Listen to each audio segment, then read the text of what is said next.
YouTube, Quinn Wade coming to y'all with some instant basketball analysis on YouTube and on analysisplayground.com. We're going to talk about the one and only Team USA, a team that a lot of people said they should go through it easy. They should be blowing teams out by 20. Even though that did happen, they actually been finding teams that's competing with them, confidence against them, and really showing that this team is beatable. They look a lot more human. They look a lot less like a super team. They look less like an ultimate deluxe team. They just look like a regular team to some of the competition that they've been going against. And that's really good for watching. That's really good for competitiveness. That's really good for learning lessons. But you can't confuse the fact that they're still getting it done and still having a chance to show that even though you might have them down and out, even if you might have that fact that you beating them, you actually have to get it done and do it. And that's something that we gotta give Team USA credit. No matter what hand they get, no matter what they do, even if it hurts themselves, they still been able to figure out how to get the W, and at figuring out how to get a cushion too sometimes. And when I'm watching this Serbia game, I'm watching Kevin Durant does his handles, hits that mid-range jumper that seals the game. I'm watching Steph Curry stay hot throughout the game. I'm watching LeBron James, get to the paint and finish or create some type of chaos and makes the right pass. I'm watching Joel Embiid step up a little bit defensively and a little bit offensively, and I'm watching teams just crumble, knowing that you're almost there. You're almost home with the W, almost home with the victory, and you just can't give that stamp of approval that you got it done. And Serbia, for them to put in so much work and to get this close, it's a little bit disappointing that they couldn't win. And I wasn't rooting for them. That's just how the game was going, where you up by 17 points and it's looking like you have everything figured out and you making all types of shots. Bogdanovich making mid-range shots, making three-point shots. He seems like he got the defense at his wheels sometimes. Then, of course, you got Jokic getting and ones and finishing in the paint and making shots like he usually does. And then you try to figure out what can they go wrong. Like if the game gets ugly and it gets tough, we can always throw the ball to Jokic and he can get us home, or he can get us where we need to be offensively if things start going wrong in the ride. But unfortunately, Team USA put pressure on every team, especially offensively, because it doesn't seem like they slow down as much. They just get in a little bit of funks, which happens. You're not going to make every shot. You're not going to do right every play. Team has defense for that reason, to get you off and get you uncomfortable. And I like what I have seen from Team USA and their resiliency of, we're going to get it done no matter what happens. We're confident that we're the best. We're going to always feel like we're the best even when we're trailing. That's one of the beautiful things about Team USA that I've seen in all these games. Even when they were trailing, they still celebrate and they're still confident. They still know the game isn't over. They still know they can still win it. And that's the mentality, and that's how they continue to play out there on the court. And it's really, really nice to see that they does it again in this particular game. And Team USA, they're 5-0, so they're handling their business. Serbia ended up doing a 31-23 first quarter and a 23-20 second quarter, and then a 22-20 third quarter. The Team USA had to go 32-15 in the fourth quarter just to be able to win this game by 4 points. And that shows you how tough it has been, but how much of a continuity that they really are, trusting each other through all these deep runs and all these tough leads, and still being able to come out as the victor. That's very tough. And that's not a play on words because that's who they play next, but it's just the truth that this team has really made their ugly games exciting and fun, because they don't never give up, they don't never quit, and they always figuring out a way to prevail.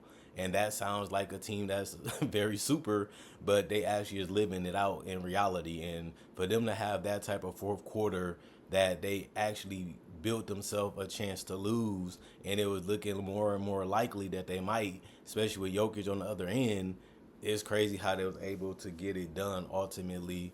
And LeBron James is a big part of that. Out of the 32 minutes, he had 16 points, 2 turnovers, 3 personal fouls, 1 steal, but he had 10 assists with 12 rebounds, and he was 2 of 3 from the free throw line, 2 of 4 from 3-point line, 6 of 9 from the field, and they needed those threes, and they needed that finishing ability. They needed that facilitating and those rebounds. And every single thing that he did shows you why he played 32 minutes and has been one of the biggest players on this team, even at an advanced age. And Joel Embiid, 27 minutes, 19 points, 1 personal foul, 3 turnovers, 1 block, 2 assists, 4 rebounds total.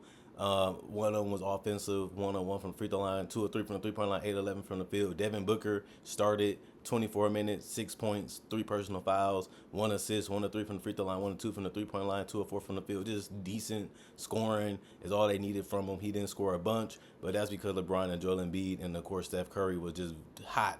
Wardell, Stephen Curry, 36 points, 2 turnovers, 1 steal, 2 assists, 8 rebounds, 1 of was offensive, 3 of 3 from the free throw line, 9 of 14 from 3, 12 of 19 from the field. He was just feeling it all game, and everything he was touching, even from the 3-point line, was good. He was going to the basket, finishing. He was setting up himself, creating shots for himself, playing off the ball, and he was just locked and loaded and ready to go like a sniper.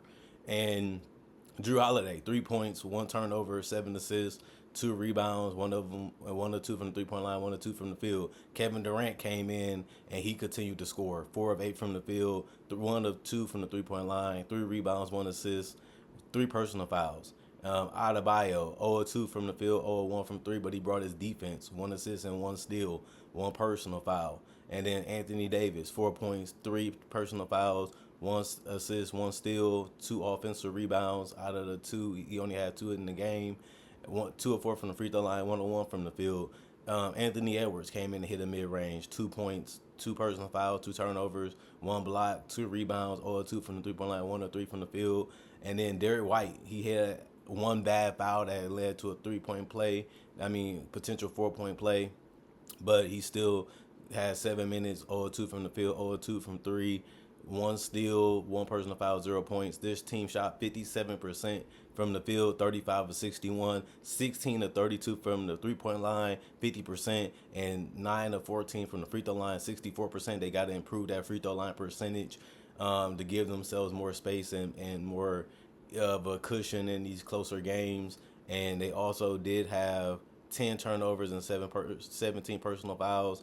They had 5 steals and 2 blocks as a team, 25 assists and 33 rebounds. And when we look at Serbia, a team that led majority of the game, even in the fourth quarter when it started, Nikola Jokic only had 17 and 11 assists and 5 rebounds. That's a dominant game, double-double. 1 steal, 1 block, 2 turnovers, 4 personal fouls, 3 or 4 from the free throw line, 0 of 6 from the 3-point line, 7 of 17 from the field. Petrowshiv, 9 points, 2 personal fouls, 1 turnover, 3 steals, 5 rebounds. 2 of them was offensive, 2 of 2 from the free throw line, 1 of 1 from the 3-point line, 3 of 6 from the field.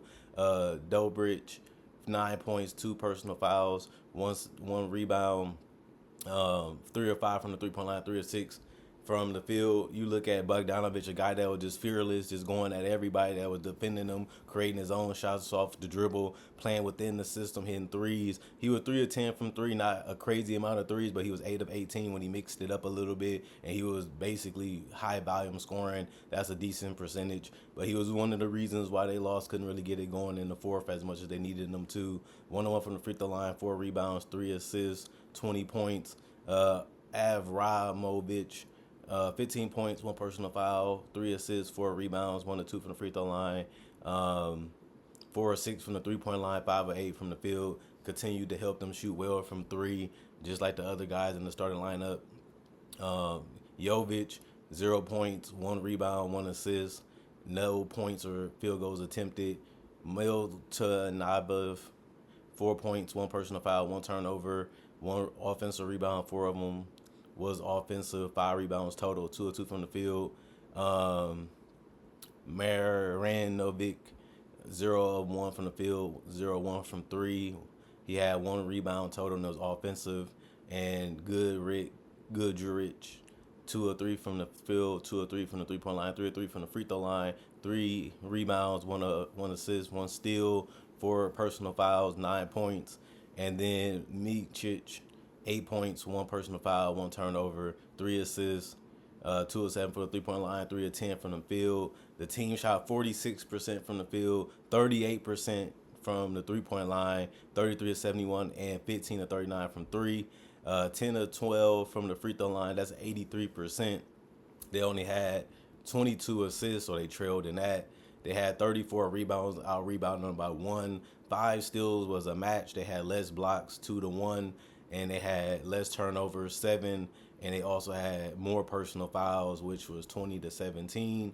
And now we got a bigger picture of what Team USA had to do to guarantee this victory, and it was play hard, continue to do what works, continue to trust your veterans, and continue to make sure that guys are, not complaining, not pouting, and very confident that they can make this comeback possible.